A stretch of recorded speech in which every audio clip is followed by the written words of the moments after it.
Hi everyone, this is Angela Yvonne and I am here to give you a little insight on what I thought about the Grammys. Ooh,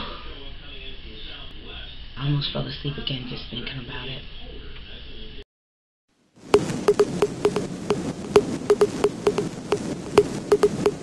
Hi everyone, this is Angela Yvonne and I am here to tell you what I thought about the Grammys. The Grammys just came on this past Sunday and it was a real snooze fest. So if you are interested in what I thought about the Grammys, please stay tuned. So let me preface this by saying that I am an award show junkie. I love entertainment shows, I love charity shows, anything that showcases a star's talent and just overall singing, dancing, any kind of entertainment, I'm all for it. So if you know me, I am the type that I am really passionate about the award shows. I'm the type that will rearrange my schedule. I will call in to see if you really need me in order for me to be there, because I like to watch award shows from the beginning to the end. So this past Sunday, I was just really hyped to see the award show. I was just so excited because I heard that Jay-Z and Beyonce was going to be on there. I had heard that Madonna was going to be on there. I was just ready for an amazing show. So imagine how I felt when I got home and I experienced the show they called the Grammys. I believe that if you're going to have an award show, that all of the pieces need to be in place. From the lighting, to the performances, to the host, to the presenters, to the audience members, everything needs to be on point, especially when this is an award that a lot of people covet. So imagine how I felt when I realized that LL Cool J was the host for the Grammys. LL Cool J was not the best choice for the Grammys. If it was me, I would have chosen a comedian like Jamie Foxx. Jamie Foxx has won a Grammy, and he would have set the tone of the show. But instead, we had LL Cool J. Now, LL Cool J has always been fine. Somewhat funny, but he's always been fine. You can be funny and fine, you can be funny, or you can be fine. But you can't be fine and not funny. I didn't think LL Cool J was funny. So the next time that y'all decide that y'all want to do the Grammys, if you need any help, hit me up on Twitter. I can give you a list of people that you should, ask. Like Kevin Hart. Cedric the Entertainer would have been awesome. Who else could have been awesome to host the show? Anyone. Russell Brand. Somebody who has a comedic timing. I think that maybe, Amy Poehler and Tina Fey, they are on a roll. Every time they host an award show, the viewership blows right out the roof. Next time, you need to find someone who is really going to take the show to a different place. I was bored just looking at LL Cool J, and I used to be in love with LL. For the last couple of years, they have had a snooze fest of a show. They picked the wrong headliners, they picked the wrong people to end the show, and then they have just a sprinkle of craziness in between. Like, for instance, I was really excited when I heard that Beyonce was going to be performing. I was telling everybody about it. I was just like, yes, if she performs, I think she should perform Blow. I think she should perform Partition. I think she should start out with Beyonce, because that beat, when it comes in, it just sets the tone as in, oh my God, Beyonce is coming. Let's see what she's going to give us. Now, everyone knows that Beyonce gives a show. Everyone who has seen her perform, from Super Bowl to the MTV Music Awards to shows in the past, Beyonce gives you what you need. So what was she thinking this time? The show opens up with Beyonce. She's sitting on a chair by herself in a one-piece leotard. The lights are strategically placed, and her hair is looking like she just came out of a swimming pool. It looks wet. Probably was a wet dry. I don't know who did her hair. I'm upset because Beyonce normally gives me what I need. I would have preferred if she would have gave me a close crop with some finger waves on the side and then gave me what I need. But to come out looking like a wet poodle was unacceptable. Now Beyonce, her body was amazing. She was in top shape and she gave me body. So she decided with all of her people to open up the show with the Ghetto Bird anthem, Drunk in Love.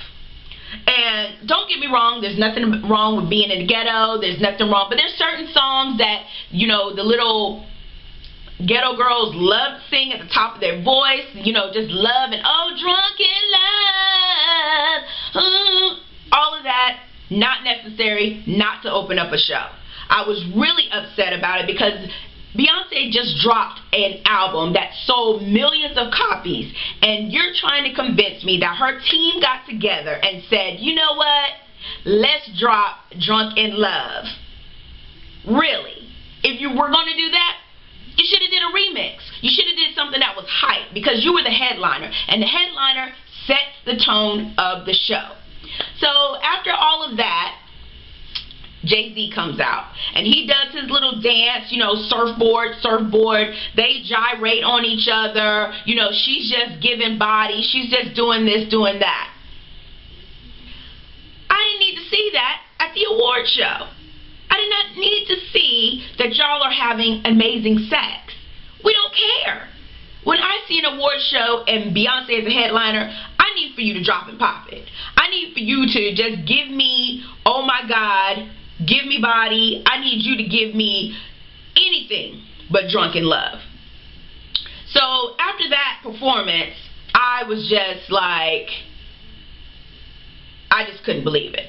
I'm still shocked that her team got together and thought that Drunk in Love would be the perfect song to open up an award show. But anyway, this performance was Lorde. Now, I will give Lorde a pass because Lorde is 17 years old. Her song is super hot. Right now on some of the radio stations, they are playing her song with a mix of Rick Ross.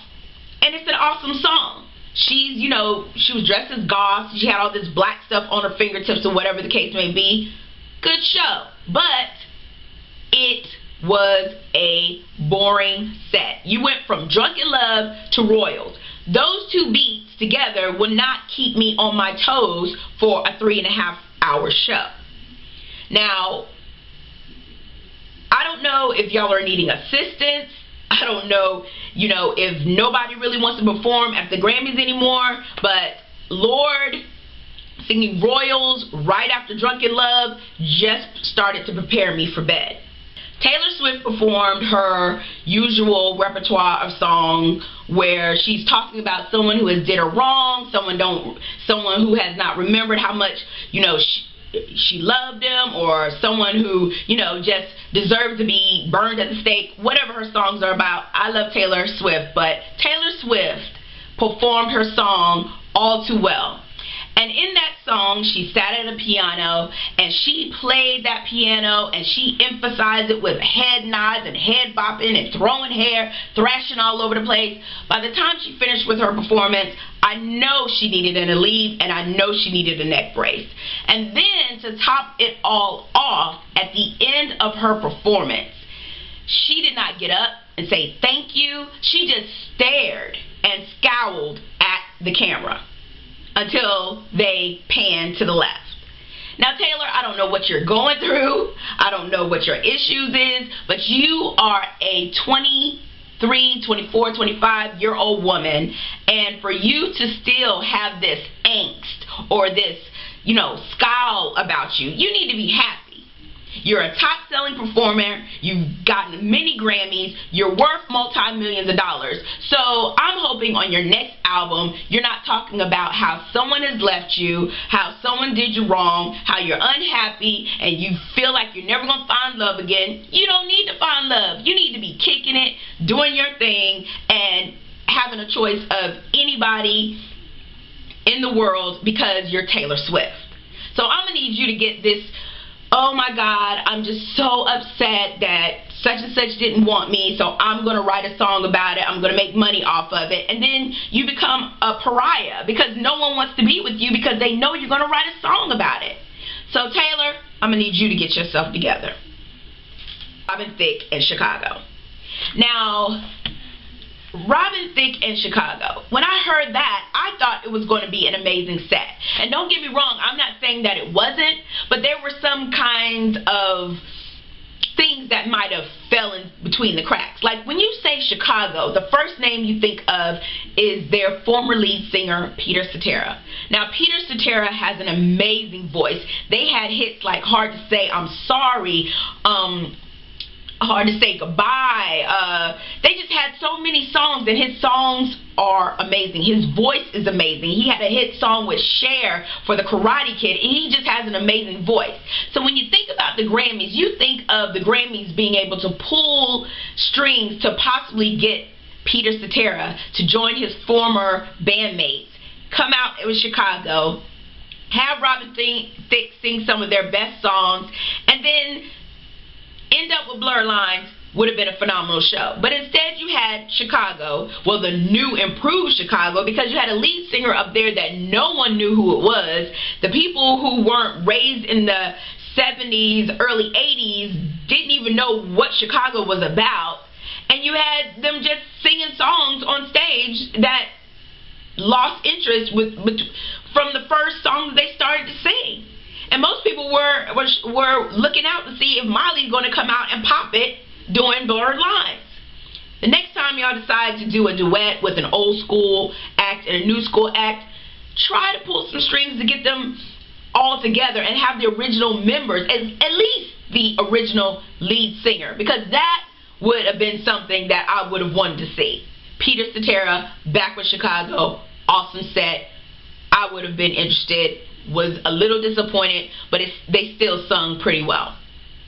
The next performance that was pretty good, that sort of woke me up out of my slumber, was the Daft Punk, Pharrell Williams, and Stevie Wonder. Now, I had to wake up for Stevie Wonder because I am a fan of Stevie Wonder. He is amazing talent, love his songs.